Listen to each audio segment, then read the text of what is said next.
مقام افسوس ہے کہ نسل نو اسلامی تاریخ سے روگردانی کر رہی ہے، یا پھر ہمارے اساتذہ کرام اور علماء کرام انہیں تاریخ اسلام سمجھانے میں ناکام ہیں۔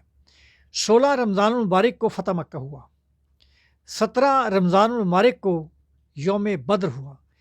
دیکھیں یہ دونوں دن ایسے ہیں، اگر ہم 17 رمضان المبارک 2 ہجری کا واقعہ یوم بدر کا دیکھیں کہ ایک طرف ہزارہ لوگ تھے اور دوسری طرف صرف 313 تھے، ادھر اسلحہ تھا، ادھر صرف جذبہ شہادت تھا۔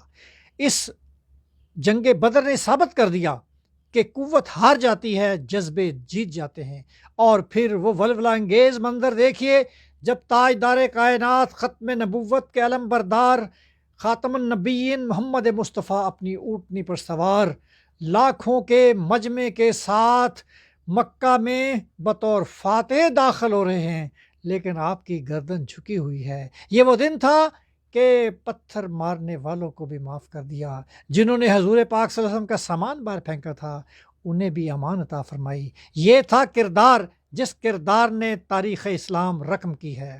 آؤ آج پھر جیت گئے اسلام کے غازی، ہر گئی آخر کفر کی بازی، جھک نہ سکا توحید کا پرچم، صلی اللہ علیہ وسلم۔ پاکستان زندہ باد۔